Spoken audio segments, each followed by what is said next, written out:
Hi friends, എല്ലാവർക്കും Diaz tasty കിച്ചൻ്റെ പുതിയൊരു വീഡിയോയിലേക്ക് സ്വാഗതം. ഇന്ന് ഞാൻ രസത്തിൻ്റെ റെസിപ്പിയുമായിട്ടാണ് വന്നിരിക്കുന്നത്. ഈ രസത്തിൽ നമ്മൾ രസപ്പൊടിയൊന്നും ചേർക്കാതെയാണ് ഇത് തയ്യാറാക്കിയിരിക്കുന്നത്. അപ്പോൾ നമുക്ക് വീഡിയോയിലേക്ക് പോകാം. രസം തയ്യാറാക്കുന്നതിനായിട്ട് ഞാൻ ഒരു 8 അല്ലി വെളുത്തുള്ളിയും ഒരു കഷ്ണം ഇഞ്ചിയും അതുപോലെ 1 ടീസ്പൂൺ കുരുമുളകും എടുത്തിട്ടുണ്ട്.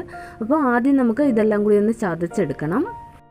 ഇപ്പോൾ ഞാൻ വെളുത്തുള്ളിയും ഇഞ്ചിയും അതുപോലെ കുരുമുളകും എല്ലാം കൂടി ഒന്ന് ചതച്ചെടുത്തിട്ടുണ്ട്. അപ്പോൾ ഇനി നമുക്ക് വേണ്ടത് തക്കാളിയാണ്. ഞാനിപ്പോൾ 2 തക്കാളി എടുത്തിട്ടുണ്ട്. ഇത് നന്നായിട്ട് പഴുത്ത മീഡിയം സൈസിലുള്ള 2 തക്കാളിയാണ്. തക്കാളി ഞാൻ ഇതുപോലെ ചെറുതായിട്ടൊന്ന് കട്ട് ചെയ്തെടുത്തിട്ടുണ്ട്. അപ്പോൾ ഇനി നമുക്ക് രസം തയ്യാറാക്കാം. അതിനായിട്ട് ഞാൻ ഒരു പാൻ വെച്ച് കൊടുത്തിട്ടുണ്ട്. ഇനി ഇതിലേക്ക് നമുക്ക് 1 ടേബിൾ സ്പൂൺ വെളിച്ചെണ്ണ ഒഴിച്ചു കൊടുക്കാം. ഇനി എണ്ണയൊക്കെ നന്നായിട്ടൊന്ന് ചൂടായി വന്നു കഴിയുമ്പോഴേക്കും ഇതിലേക്ക് നമുക്ക് 1/2 ടീസ്പൂൺ കടുക് ഇട്ട് കൊടുക്കണം. എന്നിട്ട് ഈ കടുകൊക്കെ പൊട്ടി വന്നു കഴിയുമ്പോഴേക്കും നമ്മൾ ആദ്യമേ ചതച്ച് വെച്ചിരിക്കുന്ന ഇഞ്ചിയും വെളുത്തുള്ളിയും കുരുമുളകും കൂടി ഇതിലേക്ക് ചേർത്ത് കൊടുക്കണം. എന്നിട്ടിത് നന്നായിട്ടൊന്ന് ഇളക്കി കൊടുക്കണം. ഇഞ്ചിയുടെയും വെളുത്തുള്ളിയുടെയും ഒക്കെ ആ ഒരു പച്ചച്ചൊവയൊന്ന് മാറി വരുന്നത് വരെ നന്നായിട്ടൊന്ന് ഇളക്കി കൊടുക്കണം. ഇതൊക്കെ നന്നായിട്ടൊന്ന് മൂത്ത് വന്നു കഴിയുമ്പോഴേക്കും നമുക്കിതിലേക്ക് പൊടികളും കൂടി ചേർത്ത് കൊടുക്കാം. ഇപ്പോൾ ഇഞ്ചിയും വെളുത്തുള്ളിയും കുരുമുളകും ഒക്കെ നന്നായിട്ട് മൂത്ത് വന്നിട്ടുണ്ട്. അപ്പോൾ ഇനി നമുക്കിതിലേക്ക് പൊടികൾ ചേർത്ത് കൊടുക്കാം. ഞാനിപ്പോൾ 1/4 ടീസ്പൂൺ മഞ്ഞൾപ്പൊടി ചേർത്ത് കൊടുക്കുന്നുണ്ട്. പിന്നെ നമ്മളിതിൽ ആദ്യമേ കുരുമുളക് ചതച്ചാണ് ചേർത്തിരിക്കുന്നത്, അതുകൊണ്ട് നല്ല എരിവ് ഉണ്ടാവും. അതുകൊണ്ട് തന്നെ ഞാൻ 1/2 ടീസ്പൂൺ കാശ്മീരി ചില്ലി പൗഡറാണ് ഇപ്പോൾ ചേർത്ത് കൊടുക്കുന്നത്. എരിവ് കൂടുതൽ വേണമെന്നുണ്ടെങ്കിൽ കാശ്മീരി ചില്ലി പൗഡറിന് പകരം സാധാരണ മുളക് പൊടി ചേർത്ത് കൊടുക്കാം. ഇനി ഞാൻ ഇതിലേക്ക് ഒരു 3/4 ടീസ്പൂൺ മല്ലിപ്പൊടി ചേർത്ത് കൊടുക്കുന്നുണ്ട്. മുളക് പൊടിയേക്കാളും കുറച്ച് കൂടുതൽ മല്ലിപ്പൊടി വേണം. അപ്പോൾ നമുക്ക് ഒരു 3/4 ടീസ്പൂൺ മല്ലിപ്പൊടി ചേർത്ത് കൊടുക്കാം. പിന്നെ ഒരു 1/4 ടീസ്പൂൺ ഉലുവാപ്പൊടിയും കൂടി ഇതിലേക്ക് ചേർത്ത് കൊടുക്കണം. എന്നിട്ട് ഇതെല്ലാം ചേർത്തിട്ട് നന്നായിട്ട് ഇളക്കി കൊടുക്കാം. പൊടികളൊക്കെ ഒന്ന് മൂത്ത് അതിൻ്റെ ഒരു പച്ചമണമൊക്കെ ഒന്ന് മാറി വരണം. പൊടികൾ ചേർക്കുമ്പോൾ സ്റ്റൗ ലോ ഫ്ലെയിമിൽ തന്നെ വെച്ചാൽ മതി, അല്ലാന്നുണ്ടെങ്കിൽ പൊടികളൊക്കെ കരിഞ്ഞു പോകും.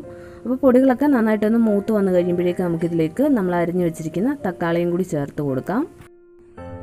ഇനി ഇതെല്ലാം ചേർത്തിട്ട് നന്നായിട്ടൊന്ന് ഇളക്കി യോജിപ്പിച്ചെടുക്കാം. ഈ തക്കാളിയൊക്കെ നന്നായിട്ട് വെന്തുടഞ്ഞ് വരണം. പിന്നെ നമ്മളിതിൽ ഉപ്പ് ചേർത്തിട്ടില്ലായിരുന്നു, അതുകൊണ്ട് ഞാനിപ്പോൾ കുറച്ച് ഉപ്പും കൂടി ഒന്ന് ചേർത്ത് കൊടുക്കുന്നുണ്ട്. എന്നിട്ട് നമുക്ക് ഇതൊരു 5 മിനിറ്റ് മീഡിയം ഫ്ലെയിമിൽ മൂടി വെച്ച് കൊടുക്കാം. അപ്പോഴേക്കും തക്കാളിയൊക്കെ നന്നായിട്ട് വെന്ത് വരും. ഇപ്പോൾ നമ്മളിത് മൂടി വെച്ചിട്ട് 5 മിനിറ്റ് കഴിഞ്ഞിട്ടുണ്ട്. വീണ്ടും നമുക്കിത് നന്നായിട്ടൊന്ന് ഇളക്കി കൊടുക്കാം. ഇപ്പോൾ തക്കാളിയൊക്കെ നന്നായിട്ട് വെന്ത് വന്നിട്ടുണ്ട്. പിന്നെ ഇത് തവി കൊണ്ട് ചെറുതായിട്ടൊന്ന് ഉടച്ചെടുത്താൽ മാത്രം മതി. ഞാനിപ്പോൾ ഈ തക്കാളിയൊക്കെ നന്നായിട്ട് ഉടച്ചെടുത്തിട്ടുണ്ട്. അപ്പോൾ ഇനി നമുക്കിതിലേക്ക് വെള്ളം ചേർത്ത് കൊടുക്കണം. ഞാൻ 1.5 ഗ്ലാസ് വെള്ളമാണ് ഇതിലേക്ക് ചേർത്ത് കൊടുക്കുന്നത്. അപ്പോൾ നമുക്ക് ഇതിലേക്ക് വെള്ളവും കൂടി ഒഴിച്ചു കൊടുക്കാം. ഇത് പച്ചവെള്ളമാണ്, തിളച്ച വെള്ളമൊന്നുമല്ല. വെള്ളവും ചേർത്തിട്ട് നന്നായിട്ട് ഇത് ഇളക്കി യോജിപ്പിച്ചെടുക്കണം. എന്നിട്ട് ഇത് നന്നായിട്ടൊന്ന് തിളച്ച് വരണം. ഇപ്പോൾ ഇത് നന്നായിട്ട് തിളച്ച് വന്നിട്ടുണ്ട്. അപ്പോൾ ഇനി നമുക്കിതിലേക്ക് കുറച്ച് കായപ്പൊടിയും കൂടി ചേർത്ത് കൊടുക്കണം. ഒരു 1/2 ടീസ്പൂൺ അടുത്ത് കായപ്പൊടിയും കൂടി ചേർത്ത് കൊടുക്കുക. എന്നിട്ട് വീണ്ടും നന്നായിട്ട് ഇതൊന്ന് ഇളക്കി യോജിപ്പിച്ചെടുക്കാം. പിന്നെ ഇതിൽ ഉപ്പൊക്കെ പാകത്തിനുണ്ടോ എന്ന് നോക്കണം. ഉപ്പ് കുറവാണെന്നുണ്ടെങ്കിൽ നമുക്ക് ചേർത്ത് കൊടുക്കാം. നമ്മളെടുക്കുന്ന തക്കാളി നല്ല പുളിയുള്ള തക്കാളിയാണെന്നുണ്ടെങ്കിൽ ഇത്രയും മതിയാവും. തക്കാളിക്ക് പുളി കുറവാണെന്നുണ്ടെങ്കിൽ ഇതിലേക്ക് നമ്മൾ കുറച്ച് പുളിവെള്ളം കൂടി ഒഴിച്ചു കൊടുക്കണം. ഒരു ചെറിയ നെല്ലിക്കയുടെ വലുപ്പത്തിൽ വാളംപുളി വെള്ളത്തിലിട്ട് വെച്ചിട്ട് അത് നന്നായിട്ടൊന്ന് പിഴിഞ്ഞ് അതിൻ്റെ വെള്ളം ഇതിലേക്കൊന്ന് ഒഴിച്ചു കൊടുക്കണം. എന്നിട്ട് വീണ്ടും ഇത് നന്നായിട്ടൊന്ന് തിളപ്പിച്ചെടുക്കണം. ഞാനിപ്പോൾ ഇതിലേക്ക് കുറച്ച് പുളിവെള്ളം കൂടി ഒഴിച്ചു കൊടുത്തിട്ടുണ്ട്. ഇനി ഇത് വീണ്ടും നന്നായിട്ടൊന്ന് തിളപ്പിച്ചെടുക്കാം. പുളിയുടെ ആ ഒരു പച്ചച്ചുവയൊക്കെ ഒന്ന് മാറി വരുന്നത് വരെ വേണം ഇത് തിളപ്പിച്ചെടുക്കാൻ. പുളിവെള്ളം നമ്മൾ വെള്ളം ചേർക്കുന്നതിന് മുമ്പേ വേണേലും ചേർത്ത് കൊടുക്കാം. തക്കാളിയൊക്കെ നന്നായിട്ട് ഉടച്ചെടുത്തതിന് ശേഷം പുളിവെള്ളം ചേർത്ത് നന്നായിട്ടൊന്ന് തിളപ്പിച്ചെടുക്കുക. അതിനുശേഷം വെള്ളം ചേർത്ത് കൊടുത്താലും മതി.